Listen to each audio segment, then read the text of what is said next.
Lord. దేవునికి స్తోత్రం కలుగును గాక. ప్రియమైన సోదరి సోదరులారా, ఈరోజు 13వ రోజు శిలువ ధ్యానాలకు మీకు అందరికీ వందనాలండి. ఈరోజు 13వ రోజు శిలువ ధ్యానము.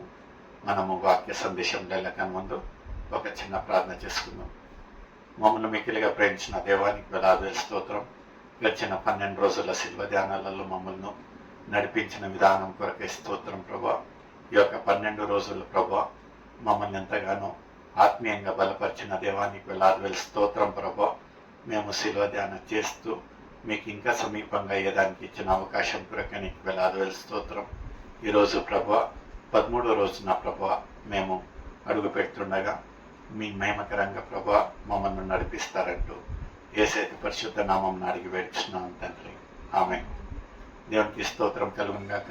నిజంగా ప్రియమైన సోదరి సోదరులారా, నిన్నటి రోజున ఎంత చక్కటి ఒక వర్తమానాన్ని మనము ధ్యానించుంటున్నాము. ఈరోజు ఒక అంశం వచ్చేసి కష్టాల నీడలో. నిజంగా ఆల్వేస్ ఏమంటానంటే స్పిరిచువల్ గ్రోత్, ఆత్మీయంగా మనం ఎదిగేటప్పుడు or Christianity life is not a bed of roses అంటారు. బెడ్ ఆఫ్ రోజెస్ అంటే ఎప్పటికీ మనము ఆరాంగా అంటే మన యొక్క జీవితాలు సాఫీగా జరుగుతాయి అనేది మాత్రం ఒక కళ. ఎందుకంటే మనం ఎప్పుడు దేవునిలో ఉంటున్నామో ప్రతిరోజు ఒక పోరాటము, ప్రతిరోజు ఏదో ఒక సమస్య, ప్రతిరోజు అపవాది మనల్ని టార్గెట్ చేస్తానే ఉంటాడు. అందులో ఇప్పుడు మనము శిల్వ ధ్యానాలలో ప్రతిరోజు వారానికి ఒకసారి గుడికి ఆలయానికి వెళ్తేనే ఓర్వలేడు అపవాది.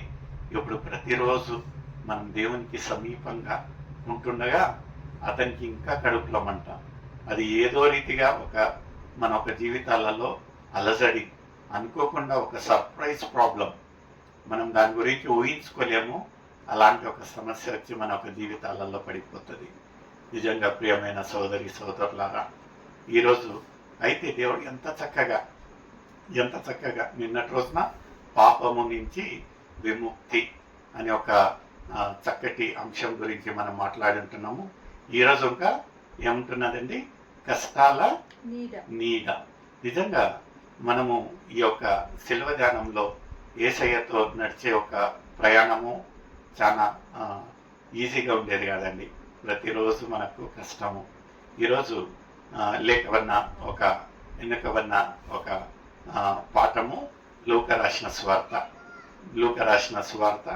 9వ అధ్యాయము 23వ వచనం నుంచి 27వ వచనం వరకు మనము ధ్యానిస్తామండి. లూకా రాసిన సువార్త. మరియు ఆయన అందరితో ఇట్లా అనెను, ఎవడైనను నన్ను వెంబడింప గోరిన ఎడల తనను తాను ఉపేక్షించుకొని ప్రతిదినము తన సిలువ. చూడండి, మనం అనుకోవచ్చు దేవుని ఒక మార్గంలో నడుస్తాము, దేవుడు చెప్పిన రీతిగా నడుస్తాము. నిజంగా ఒక ఆశ కలిగేది చాలా సంతోషం అండి. నిజంగా ఆత్మీయులుగా, ఒక విశ్వాసులుగా మనకు ఆ ఒక నిరీక్షణ, ఆ ఒక ఆశ అనేది ఉండాలి. నేను యేసు మార్గంలో నడుస్తాను అంటే యేసయ్య ఏమంటా ఉంటున్నారంటే, ఎవరైతే వాళ్ళక నిర్ణయించుకొని ఉంటున్నారో నేను యేసయ్య మార్గంలో నడుస్తానంటే అక్కడ ఏమంటా ఉంటున్నారంటే ప్రతిరోజు ఏం చేయాలంట, ప్రతిదినము తన సిలువను మోసుకొని ఎత్తుకొని నన్ను వెంబడించాలి. చూడండి, సిలువ అనగా ఏదో మెడలో వేసుకునేది, లేకపోతే ఉంగరానికి పెట్టేది, లేకపోతే ఏదో బ్రాస్లెట్ తీసుకునే చిన్న సిలువ కాదండి. సిలువ దాని ఒక భారము, దాని ఒక సైజు చూసినట్లయితే మనకు సలీజలం వస్తుంది. అయితే దేవుడు ఎందుకు ఈ యొక్క మాట చెప్తా ఉంటున్నాడంటే, it is not that easy. అంటే ఇరుకైన మార్గం అండి, అంత విశాలమైన మార్గం అయితే ఎటు కావాలట్టా వెళ్ళొచ్చు. అయితే మనం ఆత్మీయంగా ఎదిగేటప్పుడు ఇరుకైన మార్గం, ఇరుకాటలు, ఎప్పుడు రోజు సమస్యలు, ప్రతిరోజు ఏదో ఒక అలజడి మన ఒక జీవితాలలో. అలాంటి ఒక అలజడిలోంచి మనము యేసయ్య ఒక సిలువను తీసుకొని అక్కడ ఆయనను వెంబడించాలి. నిజంగా ప్రియమైన సోదరి సోదరుడా, అవి వెంబడించడం అంటే మనకు చాలా శ్రమలు ఉంటాయండి, చాలా కష్టాలు ఉంటాయి, నిజంగా బాధ అనిపిస్తుంది. అయినను అది కొద్ది క్షణాలు మాత్రమే. ఎందుకంటే we're not permanent in this earth. మనము ఈ యొక్క లోకంలో యాత్రికులు మాత్రమే కదా. మన గమ్యం ఇక్కడ కాదండి. యేసయ్య సిద్ధపాటు చేసిన గమ్యం అక్కడ ఉంటున్నది. మన కొరకై అక్కడ భవనాలను సిద్ధపాటు చేయడానికి నేను వెళ్తా ఉంటున్నాను అని ఒక నిరీక్షణ కలిగి మనకు ఓదార్పు మాటలు చెప్పిన యేసయ్య నిజంగా మనకు గమ్యం అక్కడ ఉంటున్నది, ఆయన రాజ్యం అక్కడ ఉంటున్నాయి. మనం లోకరీతిలో ఒట్టి యాత్రికులను మాత్రమే. ఆ ఒక యాత్రలో కొంచెం కష్టం. చూడండి, మనం ఇక్కడి నుంచి బెంగళూరుకు ప్రయాణం చేస్తూ ఉన్నాం అనుకోండి, మనకు ఏమైనా అదే రీతిగా చెప్పిన ప్రయాణంగా మనము హుబ్లీ నుంచి బెంగళూరుకు ప్రయాణిస్తూ ఉన్నాం అనుకోండి, మనకేమైనా రిజర్వేషన్ కన్ఫర్మ్ అయిందంటే చాలా చక్కగా ఖుషీగా మన ఒక రిజర్వ్ సీట్లో కూర్చోవచ్చు. అయితే మనం వీకెండ్స్లలో ప్రయాణం చేస్తూ మన ఒక రిజర్వేషన్ కన్ఫర్మ్ లేదనుకోండి, చాలా భయంకరమైన పరిస్థితి. అప్పుడు మనల్ని మనము, లేకపోతే మన తోటి ఉండే వాళ్ళకు మనం ఏం చెప్పాలంటే, నైనా ఒక 8 గంటలు, ఒక 10 గంటల ప్రయాణము మనం ఓర్చుకొని పోవాలి. ఎందుకంటే ఒకసారి మనము మన ఒక గమ్యము అంటే బెంగళూరు చేరిన తర్వాత ఈ యొక్క కష్టం ఉండదు. నిజంగా ఈ యొక్క లోకయాత్రలో మనం ప్రయాణిస్తుండగా యేసయ్య శిలువ మోసుకొని ఆయనను వెంబడించినప్పుడు మనకు కలిగేది శ్రమలే అండి, మనకు కలిగేది ఇబ్బందులే. అయినను యేసయ్య ఒక నిరీక్షణ ఏమంటా ఉంటున్నాడంటే, మనం ఈ యొక్క లోకంలో యాత్రికులను మాత్రమే. కొంచెం కష్టం ఉంటుంది, కొన్ని బాధలు ఉంటాయి, కొన్ని శ్రమలు ఉంటాయి. అయితే ఇవన్నీ 10 రోజులు మాత్రమే. ప్రకటన గ్రంథంలో మనం చూసినట్లయితే కొద్ది క్షణాలు, 10 రోజులు మాత్రమే ఈ యొక్క శ్రమ. ఆ తర్వాత మన కొరకై జీవ కిరీటాలు మన కొరకై వేచి ఉంటున్నాయి. నిజంగా ఎంత గొప్ప బహుమానము దేవుడు మన కొరకై సిద్ధపాటు చేస్తూ ఉంటున్నాడు.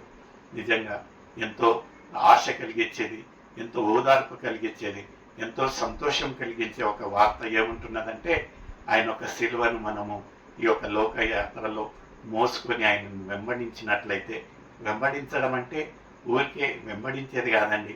ఆయన ఒక గుణగణాలు, ఆయన ఒక ప్రేమించే గుణం, ఆయన ఒక క్షమించే గుణం, ఆయన చూపించిన ఒక ప్రేమ, ఆయన చూపించిన ఒక కృప నలుగురికి తెలియాలి. ఎలా ఉంటున్నది మన ఒక ఆత్మీయ జీవితం. నిజంగా ఇక్కడ ఏమంటా ఉంటున్నాడంటే, ముందు భాగంలో తన ప్రాణమును రక్షించుకునేవాడు దానిని పోగొట్టుకును, దాని నిమిత్తమై తన ప్రాణమును పోగొట్టుకున్నవాడు దానిని రక్షించు. హల్లెలూయా. నిజంగా ఈ యొక్క లోకంలో మనము జీవించేంత కాలం ఏం చేస్తామంటే, మన ప్రాణాన్ని మనం కాపాడుకుంటా ఉంటున్నాం. కొంచెం జలుబు వచ్చింది, కొంచెం అనారోగ్యంగా ఉన్నాం, కొంచెం బలహీనంగా ఉన్నట్లయితే ఈ డాక్టరు, ఆ స్కానింగ్, ఈ టాబ్లెట్, ఆ సిరప్, ఎన్ని రకాలుగా ఆలోచన చేస్తారు. అయితే దేవుడు నిర్ణయించిన ఒక కాలాన్ని మనము మీరు ఈ యొక్క జీవితంలో ఉండలేమండి. అందుకే ఈ యొక్క లేఖనాలు ఏమంటా ఉంటుంటే, ఎవరైతే ఆయన ఒక జీవితాన్ని కాపాడుకోనికి ప్రయత్నం చేస్తారో ఆ ఒక జీవితాన్ని కోల్పోతాడంట. అయితే ఎవరైతే నా కొరకై ఆ ఒక జీవితాన్ని పోగొట్టుకుంటారో ఆయన నిత్య జీవానికి ఒక వారసుడైతాడు. నిజంగా ప్రియమైన సోదరుడా, ఎంత అర్థపూర్వకమైన ఒక జీవితాన్ని మనం జీవిస్తూ ఉంటున్నాం అనేది ఒక ప్రశ్న నీకు నాకు అయితే ఉంటున్నది. నిజంగా ఇక్కడ శ్రమలు ఉంటున్నాయేమో, ఇక్కడ బాధలు ఉంటున్నాయేమో, బలహీనం ఉంటున్నామేమో, అనారోగ్యత ఉంటున్నాయేమో, విమర్శలు ఉంటున్నాయేమో. ఏది ఏమైనా ప్రియమైన సోదరుడా, ఆ ఒక ప్రకటనలు చెప్పిన రీతిగా 10 రోజులు మాత్రమే శ్రమ. ఈ యొక్క లోకయాత్రలో మనం యాత్రికులం కనుక కొన్ని రోజులు మాత్రమే శ్రమ. అయితే మన ఒక జీవితానికి మనం నిజంగా ఆ ఒక సిలువను తీసుకొని యేసయ్య వెంబడి నడిచినట్లయితే, ఆయన గుణగణాలు, ఆయన చెప్పిన ఆజ్ఞల ప్రకారంగా నడిచినట్లయితే జీవ కిరీటాలు మన కొరకై వేచి ఉంటున్నాయి. ఎలా ఉంటున్నది మన ఒక ఆత్మీయ జీవితం? ఇదొక ప్రశ్న నీకు నాకు అయితే ఉంటున్నది. ప్రియమైన సోదరుడా, ఎలా ఉంటున్నది మన ఒక ఆత్మీయ జీవితం? మీరే నిర్ణయించుకోవాలి. ఈరోజు ఆ ఒక హెచ్చరిక నీకు నాకైతే ఉంటున్నది. ఎలా ఉంటున్నది మన యొక్క జీవితం?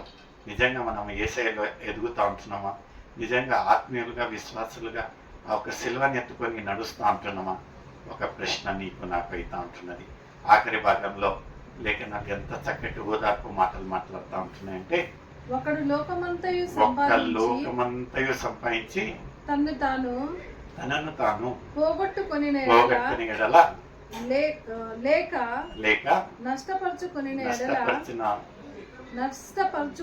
ఎడల వానికి ఏమి ప్రయోజనము? నన్ను గూర్చియు నా మాటలు గూర్చియు సిగ్గుపడు వాడెవడో వానిని గూర్చి మనుష్య కుమారుడు తనకును తన తండ్రికి పరిశుద్ధ దూతలకును కలిగి ఉన్న మహిమతో వచ్చినప్పుడు సిగ్గుపడును. నిజంగా మనం ఇక్కడ సిగ్గుపడతా ఉంటున్నామేమో, ఇక్కడ మనకు విమర్శనలు ఉంటాయేమో. ఏమి బాధపడద్దు ప్రియమైన సోదర.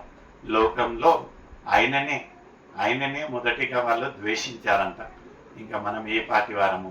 నిజంగా ప్రియమైన సోదరుడా, ఎంత గొప్పగా ఇక్కడ మనల్ని ద్వేషించినట్లయితే, ఇక్కడ మనల్ని సిగ్గుపాట చేసినట్లయితే, అక్కడ దూతల సమూహంలో మనకు గొప్ప ఘనత ఉంటున్నది. మనం బాధపడాల్సిన పనే లేదు. లోకంలో ఆ ఒక విమర్శలు రానియండి, ఈ లోకంలో శ్రమలు రానియండి. అయితే మన కొరకై జీవ కిరీటాలు అక్కడ దూతల మధ్యలో అందరి మధ్యలో ఆ ఒక సమూహంలో మనకు బహుమానాలు సిద్ధపాటు అక్కడ ఘనత ఉంటున్నది. చూడండి ఎంత గొప్ప సంగతి. నిజంగా ఎంత మంచి ఓదార్పు మాటలుగా యేసయ్య మనతో పలుకుతా ఉంటున్నాడు. బాధపడాల్సిన పని లేదు ప్రియమైన సోదరుల. ఇంకా ఎక్కువగా మనము దేవుళ్ళు వాడబడతాం, ఇంకా ఎక్కువగా దేవుళ్ళు శ్రమ పడతాం. May God bless you. ఇదే అనుకూలమైన సమయం, ఇదే రక్షణ దినంగా ఉంటున్నది. May God bless you. Thank you.